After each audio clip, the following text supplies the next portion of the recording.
Hello student, आप सभी का फिर से स्वागत है। बच्चों, आज हम आपके सामने स्टोक्स थ्योरम बताने वाले हैं कि स्टोक्स थ्योरम की हेल्प से किसी भी लाइन इंटीग्रल को कैसे सोल्व करते हैं और इस थ्योरम पर बेस्ड एग्जाम में क्वेश्चन भी बन जाते हैं। तो बच्चों, इसका मैथमेटिकल अप्रोच है, स्टेटमेंट है स्टोक्स थ्योरम का।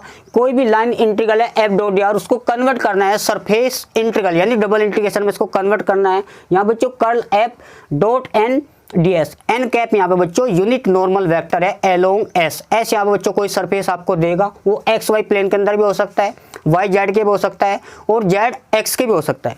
बच्चों नॉर्मली आपने फिगर 3D में पढ़ा है, इसको एक्स अक्ष मान लेना, ये आपका वाई और ये आपका जेड, और तीनों जो एक्सिस होते हैं बच्चों परपेंडिकुलर होते हैं टू ईच अदर। तो एक्स अक्ष पे यूनिट वेक्टर आई कैप होता है, वाई पे जे कैप होता है और जेड पे के कैप होता है। अब यहाँ पे बच्चों समझने वाली बात है, यदि क्वेश्चन के अंदर एक्स वाई प्लेन बोलता है, जब भी एक्स वाई प्लेन बोलता है तो यहाँ पे unit normal vector X Y, कौन सा कंपोनेंट नहीं, यहाँ पे जेड नहीं है तो जेड पे बच्चों यहाँ पे क्या है के कैप। यदि वो बोलता है Y Z plane, Y Z plane के अंदर यूनिट नॉर्मल वेक्टर, इसमें कौन सा कंपोनेंट नहीं, एक्स नहीं है, तो एक्स बच्चों क्या होता है वाई। यदि वो जेड एक्स प्लेन की बात करता है तो जेड एक्स कौन सा कंपोनेंट है यहाँ पे वाई, वाई का यूनिट वेक्टर यहाँ पे जे होता है। तो बच्चों इस तरीके से आपको यूनिट वेक्टर फाइंड करने हैं। तो एक्स वाई प्लेन या वाई जेड, वो जेड को आपके एग्जाम में देगा। तो बच्चों हम क्वेश्चन को देखते हैं। जैसे बच्चों आपने प्रीवियस लेक्चर में देखा था कि हमारे पास ग्रीन थ्योरम जो है वो line integral P D X plus के Q D Y equal double integration, तो del Q over del X minus के del P over del Y into D X D Y. वहाँ पे बच्चों लाइन इंटीग्रल को डबल इंटीग्रल कन्वर्ट करते हैं, तो यहाँ पे बच्चों लाइन इंटीग्रल को डबल इंटीग्रल में कन्वर्ट करते हैं। बच्चों ये क्वेश्चन दे रखे हैं यहाँ पे ये क्वेश्चन बच्चों जो करा जाए एग्जाम के पॉइंट से काफी इंपॉर्टेंट है।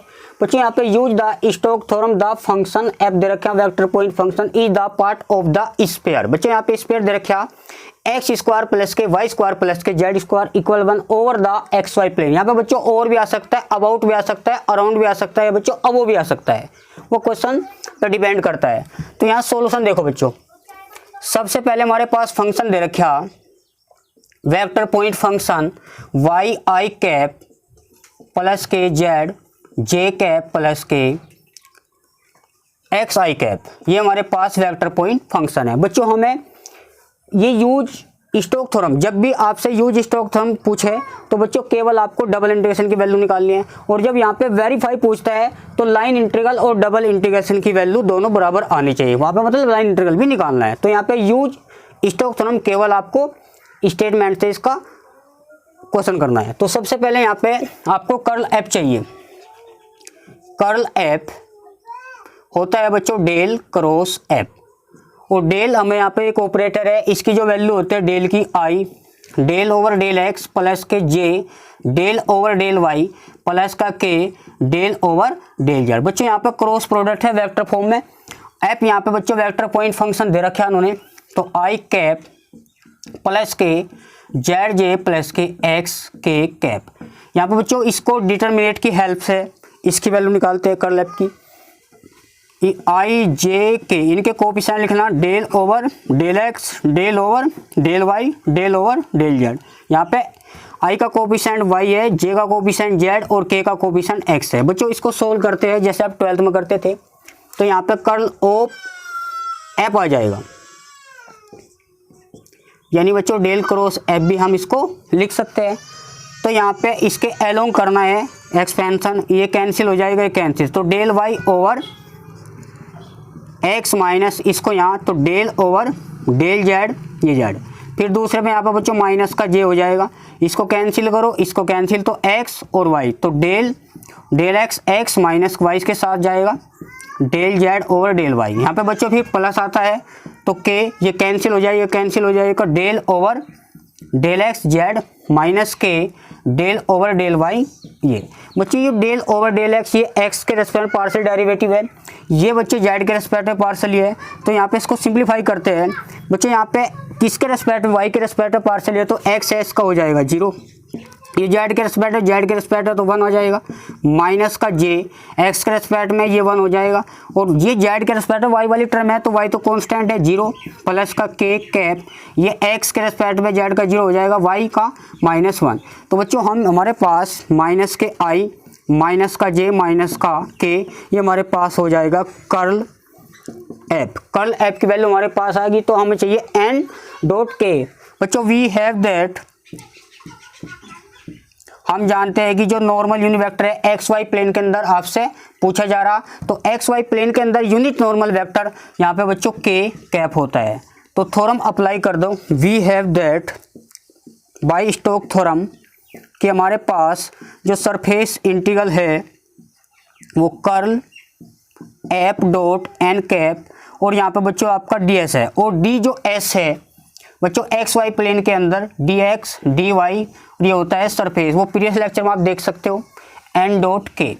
यदि वो वाई जेड में पूछता है डी एस तो वाई जेड आएगा, यानी मतलब डी वाई यहाँ पे एक्स वाई प्लेन के अंदर है वाई जेड तो डी वाई डी जेड कौन सा कंपोनेंट नहीं बच्चों यहाँ पे एक्स नहीं, तो एन के साथ यहाँ पे बच्चों आई आएगा।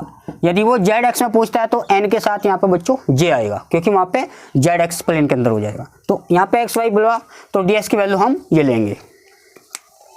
इस क्वेश्चन को बच्चों ऊपर देखते हैं,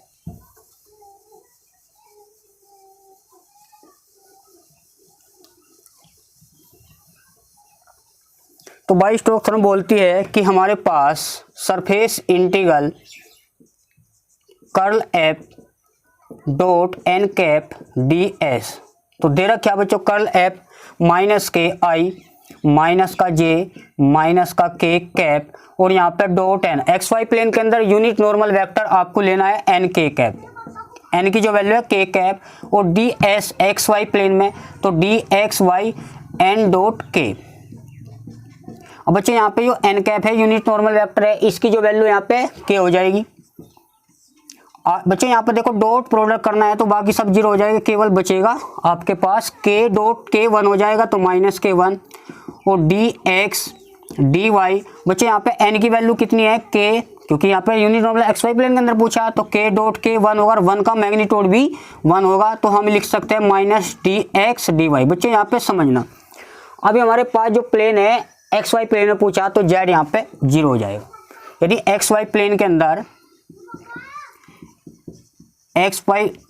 तो जेड 0 हो जाएगा। जब जेड 0 बनेगा यहाँ पे एक सर्किल बनेगा तो एक्स स्क्वायर प्लस के वाई स्क्वायर इक्वल 1, इस टाइप का सर्किल है जिसकी रेडियस बच्चों यहाँ पे 1 है, यानी यहाँ से यहाँ तक कितनी है 1 रेडियस का एक सर्किल है। बच्चों आपने एक फॉर्मूला पढ़ा था कि हमारे पास इंटीग्रेशन डी एक्स या double integration D X D Y ये सर्किल का इक्वेशन होता है, सर्किल का एरिया होता है बच्चों। अब इसको हमारे पास दे रखा ये जो फॉर्मूला है सर्किल का है, और सर्किल का फॉर्मूला होता है बच्चों पाई आर स्क्वायर। यहाँ पे आर रेडियस कितनी है बच्चों 1, क्योंकि आप इसको कंपेयर करेंगे X square Y square equal A square, A यहाँ पे बच्चों रेडियस है, ए का 1 का स्क्वायर यानी आर हमारे पास 1 है, तो आर 1 है, आर के प्लेस पर 1 रखेंगे तो माइनस के पाई इंटू 1 का स्क्वायर तो माइनस के पाई।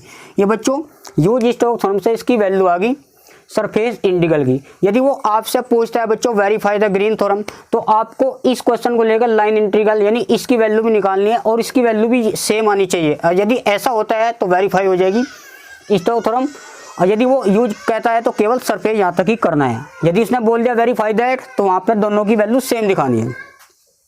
तो देखते हैं बच्चों लाइन इंटीग्रल को हम।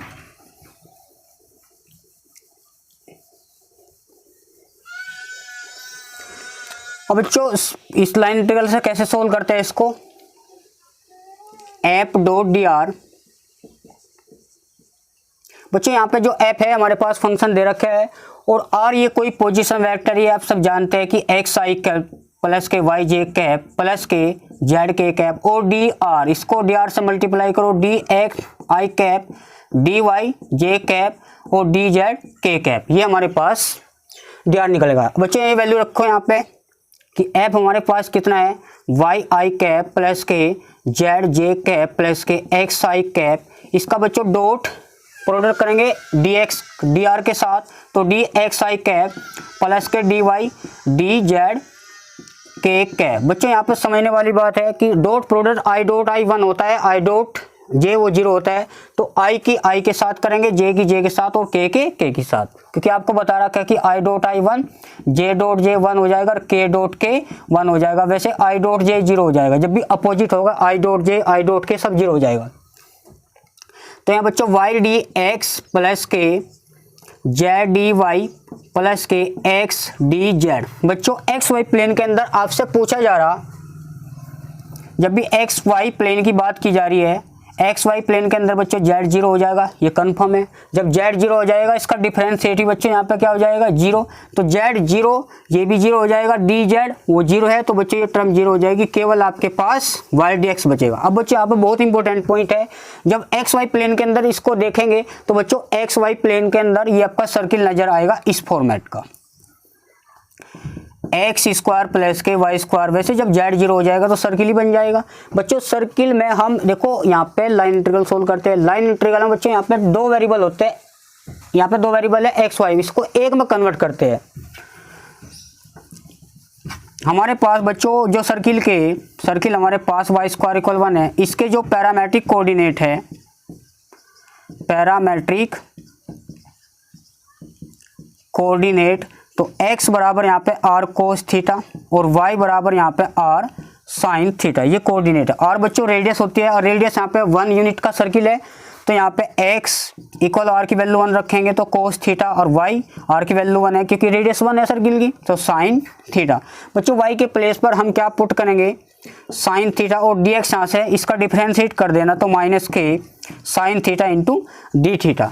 तो यहाँ dx के प्लेस पर sine theta into D theta. कहने का मतलब बच्चों हम इसको 1, जब भी लाइन इंटीग्रल सोल्व करते हैं तो 1 वेरिएबल में इसको कन्वर्ट करते हैं। तो यहाँ पे एक्स वाई में था बच्चों, इसको हमने पैरामेट्रिक पॉइंट से निकाल लिया, सर्किल की पैरामेट्रिक पॉइंट है। पैरामेट्रिक पॉइंट का मतलब बच्चों ये वैल्यू अगर हम यहाँ रखेंगे तो आप इसकी वैल्यू 1 हो जाएगी। देखो x के प्लेस पर कोस रखेंगे तो कोस स्क्वायर थीटा प्लस के साइन स्क्वायर थीटा की वैल्यू 1 है। बच्चों पैरामेट्रिक कोऑर्डिनेट का मतलब कोई पॉइंट लोगे वो सर्किल को सेटिस्फाई करना चाहिए।